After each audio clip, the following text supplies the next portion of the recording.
ತಾವು ತಂದಿರತಕ್ಕಂಥ ಈ ಸಂತಾಪ ಸೂಚನೆಗೆ ಬೆಂಬಲವನ್ನು ವ್ಯಕ್ತ ಮಾಡಿ ವಿಧಾನಸಭಾ ಅಧಿವೇಶನ ನಡೆಯುವಂಥ ಸಂದರ್ಭದಲ್ಲಿ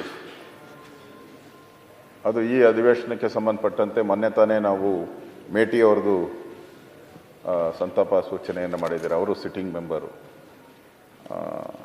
ಇವರು ಶಾಮನೂರು ಶಿವಶಂಕರಪ್ಪನವರು ಅಷ್ಟೇ.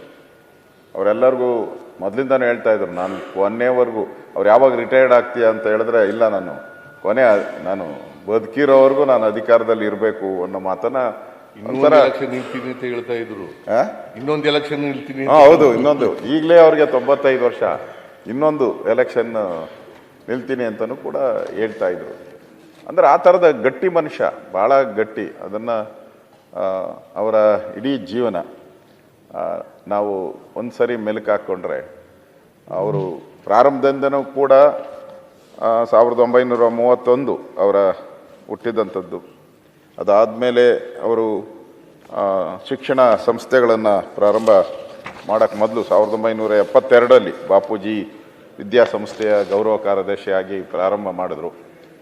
ಮುಖ್ಯಮಂತ್ರಿಗಳು ಹೇಳಿದ ರೀತಿ ಇವತ್ತು ದಾವಣಗೆರೆ ಅಂತ ಹೇಳಿದ್ರೆ ದೊಡ್ಡ ಒಂದು, ಎಲ್ಲಿ ನೀವು ಆ ಹೈವೇನಲ್ಲಿ ಹೋಗ್ತಾ ಇದ್ರೆ ಎಡಗಡೆ ಬಲಗಡೆ ಎರಡೂ ಕೂಡ ವಿದ್ಯಾಸಂಸ್ಥೆಗಳೇ. ಆಸ್ಪತ್ರೆ ಇರ್ಬೋದು, ನಾನು ದಾರಿಯಲ್ಲಿ ಕ್ಯಾನ್ಸರ್ ಆಸ್ಪತ್ರೆನೂ ನಿರ್ಮಾಣ ಮಾಡಿದ್ದಾರೆ. ವಿಶ್ವರಾಧ್ಯ ಕ್ಯಾನ್ಸರ್ ಆಸ್ಪತ್ರೆಯನ್ನು ಪ್ರಾರಂಭ ಮಾಡಿದ್ದಾರೆ.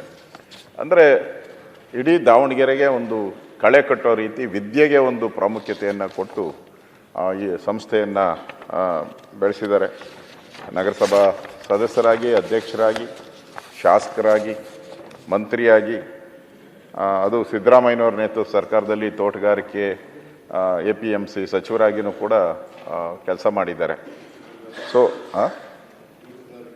ತೋಟಗಾರಿಕೆ ಅವರು ಬಸವರಾಜ ಬೊಮ್ಮಾಯಿಯವರಿದ್ದಾಗಂತೂ, ಅವರು ಮುಖ್ಯಮಂತ್ರಿ ಆಗಿದ್ದಾಗ ವಾರಕ್ಕೊಂದು 4 ಸರಿ ಅಲ್ಲಿ ಅವರ ಆಫೀಸಲ್ಲಿ ಇರೇ ಇರೋರು. ನಾನು ನೋಡೇನಲ್ಲ, ಬಂದಾಗ ಹೋಗಿ ಅಲ್ಲಿ ಕೂತಿರೋರು. ನಾನು ಬೊಮ್ಮಾಯಿಯವರ ಹತ್ರ ಹೋಗ್ತಾ ಇದ್ದೆ, ಅವರು ಗ್ಯಾರಂಟಿ ಅಲ್ಲಿ ಇರೋರು. ಅಂದರೆ ಕ್ಷೇತ್ರದ ಕೆಲಸ, ಸಮಾಜದ ಕೆಲಸ, ಮತ್ತು ಭಾಳ ನಿಷ್ಠೂರವಾಗಿ ಮಾತಾಡ್ತಾಯಿದ್ರು. ಅವರು ವೀರಶೈವ ಮಹಾಸಭಾದ ಏನಾದರೂ ಪ್ರಶ್ನೆಗಳು ಬಂದಾಗ ಧೈರ್ಯವಾಗಿ ಹೇಳ್ತಾಯಿದ್ರು, ಧೈರ್ಯವಾಗಿ ಅರಸ್ಕೊತಾ ಇದ್ರು. ಇವ್ರು ಹೇಳಿ ಸ್ಟೇಟ್ಮೆಂಟ್ಗೆ ಯಾರು ವಿರುದ್ಧ ಹೇಳೋಕ್ಕಾಗಲ್ಲ. ಆ ಥರದ ಒಂದು ಸೀನಿಯಾರಿಟಿ, ಆ ಸಮಾಜಕ್ಕೆ ಮಾಡಿದಂಥ ಸೇವೆ ಆಧಾರದಲ್ಲಿ ಯಾರು ಕೂಡ ಇವರಿಗೆ ಪ್ರತಿರೋಧ ಹೇಳುವಂಥ ಪರಿಸ್ಥಿತಿ ಇರ್ತಿಲ್ಲ. ಆ ಥರದೊಂದು ಸ್ಟೇಚರ್, ಇದೇನು ಒಂದೇ ದಿನಕ್ಕೆ ಸ್ಟೇಚರ್ ಕ್ರಿಯೇಟ್ ಆಗಲ್ಲ, ಒಂದೇ ದಿನಕ್ಕೆ ದೊಡ್ಡ ವ್ಯಕ್ತಿ ಆಗಕ್ಕೆ ಸಾಧ್ಯ ಇಲ್ಲ. ನಿರಂತರವಾಗಿ ಆ ಸಮಾಜದ ಕೆಲಸ ಮಾಡಿದಾಗ ನ್ಯಾಚುರಲ್ಲಾಗಿ ಸಿಗುವಂಥ ಒಂದು ಗೌರವ ಅವರಿಗೆ ಸಿಕ್ಕಿತ್ತು. ಅವರು ಲೋಕಸಭಾ ಸದಸ್ಯರಾಗಿಯೂ ಆಯ್ಕೆಯಾಗಿದ್ದರು. ಅವರು ತೀರೋದು ನೆನ್ನೆ ನಾನು ಫ್ಲೈಟಲ್ಲಿ ಬಂದು ಇಳಿಬೇಕಾದ್ರೆ ಸಮಾಚಾರ ಬಂತು ನನಗೆ. ಬೆಳಗಾವಿಯಲ್ಲಿ ಇಳಿದಾಗ ಒಂಥ ಹಿರಿಯ ರಾಜ, ದೇಶದಲ್ಲೇ ಇವರಷ್ಟು ಹಿರಿಯರು ಯಾರೂ ಇಲ್ಲ ಅಂತ ಪತ್ರಿಕೆಯಲ್ಲಿ ಬಂದಿತ್ತು.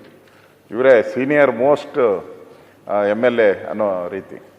ಅವರು ಇವತ್ತು ನಮ್ಮನ್ನು ಅಗಲಿದ್ದಾರೆ. ಅವರ ಕುಟುಂಬಕ್ಕೆ, ಅವರ ಅಭಿಮಾನಿಗಳಿಗೆ ಈ ದುಃಖವನ್ನು ಭರಿಸುವಂಥ ಶಕ್ತಿ ಭಗವಂತ ನೀಡಲಿ ಅಂತೇಳಿ ತಾವು ತಂದಿರುವಂಥ ಸಂತಾಪ ಸೂಚನೆಗೆ ನಾನು ಬೆಂಬಲವನ್ನು ವ್ಯಕ್ತ ಮಾಡಿ ನಾನು ಮಾತು ಮುಗಿಸ್ತಾ ಇದ್ದೀನಿ.